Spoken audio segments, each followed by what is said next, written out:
Terima kasih untuk firman Tuhan hari ini yang sudah kita dengarkan. Apakah ada pertanyaan dari saudara-saudari sekalian? Iya, Pak Pendeta mau tanya, kita sebagai orang Kristen percaya apakah wajib belajar tentang teologi? Secara umum tidak, tetapi tergantung karunia yang Anda dapatkan. Kalau karunia Anda dapatkan adalah karunia mengajar, maka saya katakan hari ini Anda harus belajar teologi. Kenapa harus belajar teologi? Karena teologi memberikan kita banyak pengetahuan, ilmu untuk menafsirkan, untuk mengartikan, menerjemahkan Alkitab, ya. Di mana di situ ada ilmu hermeneutika, apologetika dan lain-lain yang memudahkan kita untuk menerjemahkan Alkitab secara baik dan benar, ya. Itu satu kewajiban supaya kita jangan memberikan sharing firman yang tidak benar. Ada juga yang berpendapat, lah itu kalau mengajar kan Roh Kudus bisa mengajar. Saya tidak mengatakan tidak bisa mengajar Roh Kudus, tetapi saya mau katakan hari ini bahwa Tuhan lebih memilih hamba-hambanya, rasul-rasulnya untuk mengajar.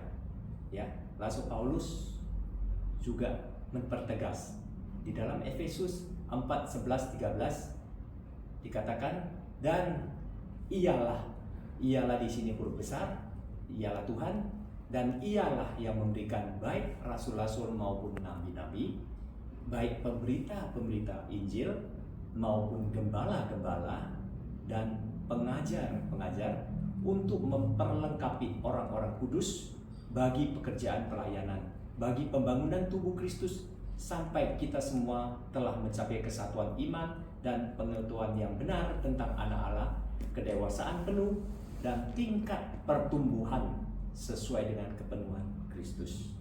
Jadi justru Tuhan lebih memilih, ya. Kalau Tuhan sudah memilih, berarti memang yang harus mengajar itu adalah hamba-hamba. Kedua, banyak juga yang berpendapat, wah, rasul-rasul juga tidak belajar Alkitab, teologi. Kenapa kita harus belajar teologi? Itu juga salah lagi. Karena apa? Karena rasul ya, dulu itu hidup bersama dengan Tuhan Yesus. Mereka adalah orang Yahudi, mengerti bahasa Ibrani, mengerti bahasa Yunani, ya, dan juga mereka mengerti adat istiadat. Jadi setiap kejadian yang ada di Alkitab mereka mengerti, dan juga mereka mengerti setiap perkataan yang keluar daripada mulut Tuhan Yesus. Jadi kalau demikian, kita sekarang mengerti, ya, bahwa kenapa kita harus belajar teologi. Demikian, Bu.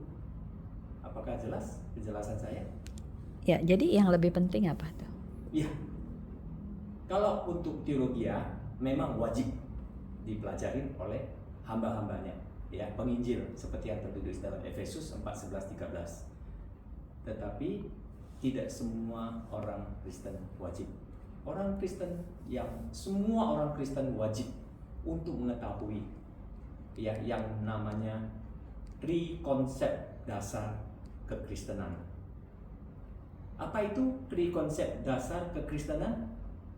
Ya, kalau kita berbicara mengenai itu biasanya dikaitkan dengan trilogi. Trilogi itu kalau di dalam kamus itu kita ketahui 3 hal yang saling bertautan dan saling bergantungan, ya, atau 3 satuan yang saling berkaitan, saling berhubungan. Terus kalau kita lihat lagi ada namanya trilogi pelayanan, ya. Kita lihat, ya, Tuhan setelah kematian Tuhan Yesus, ya, kenaikan Tuhan Yesus, ada 3 kali Tuhan berbicara melalui rasulnya, yaitu Petrus, Paulus, dan Yohanes, ya. Tuhan berbicara mengenai 3 hal, ya. Masing-masing diberikan satu kekuatan untuk melayani. Petrus spesial untuk melayani orang-orang Yahudi. Kemudian Paulus melayani di luar daripada bangsa Yahudi. Kemudian siapa lagi? Yohanes. Dia juga penulis Injil Yohanes, dan dia juga luar biasa diberikan penglihatan untuk menulis yang namanya pewahyuan.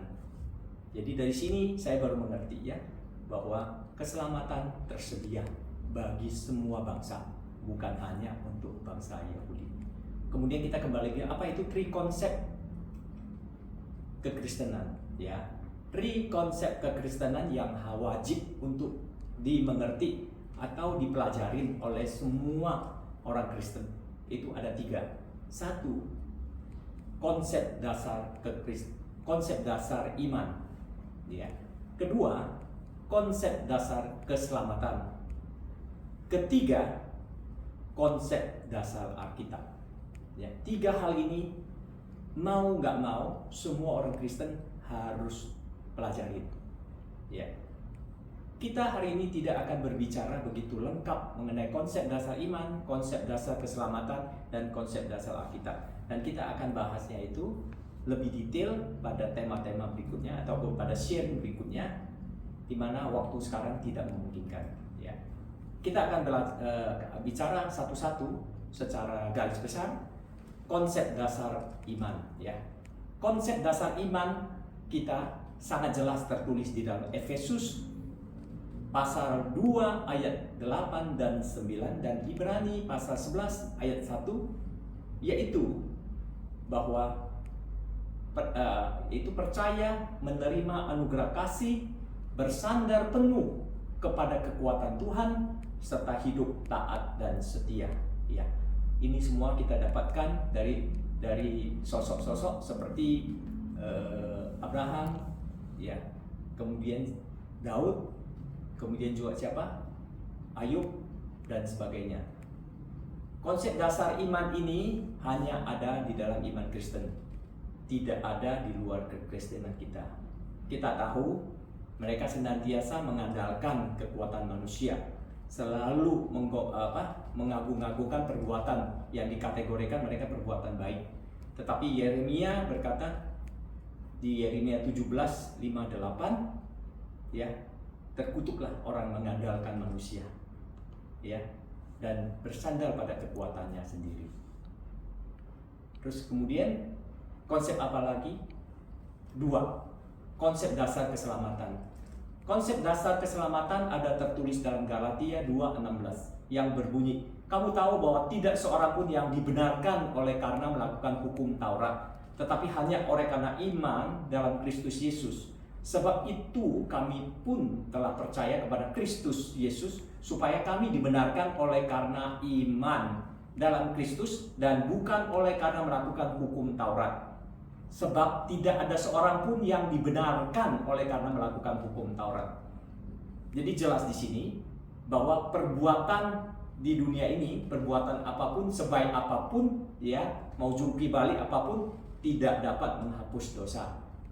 Karena pada dasarnya manusia tidak dapat berbuat baik ya. Ini kita lihat jelas di dalam Roma 23 ayat 26 ya. Di situ tertulis ya bahwa manusia sudah jatuh dalam dosa dan sudah kehilangan kemuliaan Allah. Karena perbuatan baik yang benar-benar dikategorikan adalah perbuatan baik adalah perbuatan yang diawali dengan iman, mengandalkan hidup kita kepada Tuhan ya. Diawali dengan kasih kita kepada Tuhan dan kemuliaan hanya bagi Tuhan. Itu kedua. Jadi konsep dasar keselamatan yang harus kita mengerti. Ketiga yang sangat penting saya rasa, yang tidak kalah penting adalah konsep dasar Alkitab ya. Kita tahu sendiri semuanya bahwa sola scriptura, hanya oleh kitab suci, merupakan satu-satunya sumber otoritas yang tertinggi dalam jalan kebenaran. Dan ajaran mutlak kekristenan kita ada di Yohanes 14:6. Tuhan Yesus berkata, akulah jalan kebenaran dan hidup, serta diakui oleh denominasi Kristen apapun ya, semuanya memegang teguh kebenaran dalam Alkitab ya. Di dalam Alkitab ada mengandung 5 unsur yang sangat penting sekali yang kita harus ketahui supaya kita bisa mengerti Alkitab. Pertama adalah di dalam Alkitab tercantum ya education atau didaktif, ya, nasihat, petunjuk, mendidik, mengajar. Di situ jelas ya, kita baca Tuhan Yesus belum pernah mengatakan dia berkhotbah, tetapi Tuhan Yesus ketika kita baca perumpamaan yang banyak yang dia berikan kepada kita, anak yang hilang, terus kemudian domba yang hilang, kemudian siapa lagi, Dilma yang hilang, terus perumpamaan tentang orang Samaria yang baik hati dan sebagainya dan sebagainya. Itu bersifat untuk mendidik kita, ya, bukan untuk diikuti. Kedua adalah deskriptif. Alkitab banyak memberikan kita gambaran, banyak sekali ya. Tuhan Yesus berjalan di atas air, ya, laut terbelah, ya, burung gagak bisa mengantar makanan untuk Elia. Oh, banyak lagi kalau saya sebutin nanti waktunya nggak ada. Itu bersifat menggambarkan, dan itu sama sekali bukan berarti kita harus seperti itu. Jelas ya? Itu adalah bersifat deskriptif. Yang ketiga inilah yang harus kita ikuti, yaitu apa? Hukum. Hukum, ya. Hukum di sini apa? Hukum moral, hukum seremonial, dan hukum yudisial. Tetapi kan sudah digenapi oleh Tuhan Yesus, sehingga kita sekarang ini untuk seremonial sudah banyak yang sudah dieliminasi, ya. Kemudian juga yudisial, ya, sudah otomatis masuk ke dalam hukum negara. Yang kita harus pegang semuanya adalah hukum moral yang sudah diupdate oleh Tuhan Yesus. Ya, hukum moral itulah yang kita harus ikuti, yang memang dijalankan tidak ada kata tidak. Keempat adalah nubuatan, ya. Kita lihat banyak nubuatan, ya, dalam Alkitab yang oleh nabi-nabi banyak sekali.